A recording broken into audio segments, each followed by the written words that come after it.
Assalamualaikum. Hi friends. இது உங்கள் ஹனியாஸ் cooking. Today நம்ம பார்க்க போகிறது போட்டி குடல் ஃப்ரை பார்க்கலாம் வாங்க. ஃபஸ்ட்டு போட்டியை நல்லா வாஷ் பண்ணிட்டு 2-3 டைம்ஸ் நல்லா வாஷ் பண்ணிடுங்க. ஹாட் வாட்டரில் போட்டு வாஷ் பண்ணிட்டு அதை மேலே உள்ள தோலெல்லாம் அதை எடுத்துடணும். பிளாக் கலரில் இருக்கும் தோல் மாதிரி. அதை ஹாட் வாட்டர் போட்டு எடுத்தால் வந்துடும். நல்லா வாஷ் பண்ணிவிட்டு அந்த இதை தனியாக எடுத்து வச்சுக்கிட்டு குக்கரில் இதை சேர்த்து மேலே உள்ள போட்டி தோல் எடுத்தோடனே அது இப்படி தான் இருக்கும். இது எப்படி செய்கிறதுன்னு இன்னொரு வீடியோவில் நான் உங்களுக்கு காட்டுறேன். இப்போ அந்த வாஷ் பண்ணி எடுத்ததை குக்கரில் போட்டுக்கிட்டு அதில் கொஞ்சம் லைட்டாக ஜிஞ்சர் கார்லிக் பேஸ்ட்டு 2 டீஸ்பூன் போடணும். போட்டுட்டு உப்பு போடக்கூடாது. உப்பு போட்டால் குடல் வேகாதுன்னு சொல்லுவாங்க. அதனால் வெறும் ஜிஞ்சர் கார்லிக் பேஸ்ட்டு, மஞ்சள் இதை போட்டு நல்லா மிக்ஸ் பண்ணிக்கிட்டு லைட்டாக தண்ணியை தெளித்து விடணும். ரொம்ப தண்ணி வைக்கக்கூடாது, ஏன்னா குடலில் தண்ணி விடும். அதனால் லைட்டாக தண்ணி போட்டு இப்போ பாருங்கள், இந்த அளவு இப்படி கையை விட்டு எடுத்தால் தண்ணி தெரியணும், அவ்வளோதான். இதான் அளவு. இந்த அளவு தண்ணி போட்டு குக்கரில் விசில் விட்டுறணும்.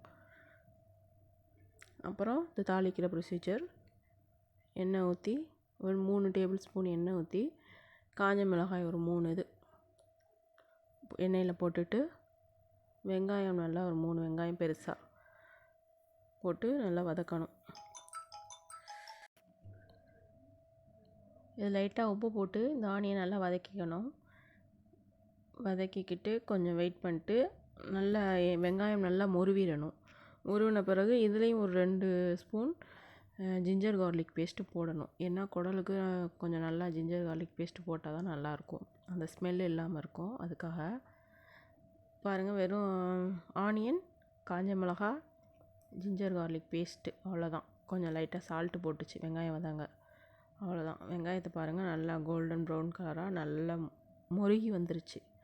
இந்த ஸ்டேஜில் நம்ம வேக வச்ச குடலை எடுத்து போட்டுக்கலாம். குடல் வேகிற பதத்தை பார்த்துக்கோங்க. இது பிச்சா அப்படியே பிஞ்சிடணும். இதுதான் குடல் வேகிற பதம்.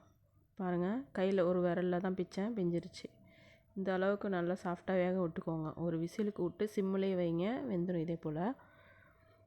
அப்புறம் இதை அந்த ஆனியனோட மிக்ஸ் பண்ணிக்கிட்டு அந்த குடலுக்கு தேவையான உப்பு, ஏன்னா நம்ம ஃபஸ்ட்டு வேக வைக்கையில் போடலை இல்லையா, அதனால் இப்போது அந்த குடலுக்கு தேவையான உப்பை இதில் போட்டுக்கலாம். போட்டுக்கிட்டு அப்புறம் மிளகு, சீரகம் தூள் பண்ணி வச்சுருக்கு, இதை எடுத்து போட்டுக்கணும். லாஸ்ட்டாக எவ்வளோ உங்களுக்கு காரம் தேவையோ அவ்வளோ அளவு போட்டுக்கோங்க. ஸ்மெல்லும் நல்லாயிருக்கும். அது ஃபைனலாக தான் போடணும். போட்டு நல்லா பெரட்டி எடுத்துக்க வேண்டியது தான். அவ்வளோதான், முடிஞ்சிருச்சு. இந்த எண்ணெய் மேலே வர அளவுக்கு நல்லா கிண்டிக்கணும், அவ்வளோதான். சுவையான குடல் கிரேவி ரெடி, குடல் ஃப்ரை ரெடி. இது எப்படி இருக்குன்னு வீட்டில் செஞ்சு பாருங்கள், சூப்பராக இருக்கும். சும்மா ஒரு பருப்பு தண்ணி வச்சு இந்த குடல் செஞ்சால் சூப்பராக இருக்கும். அஸ்ஸலாமு அலைக்கும்.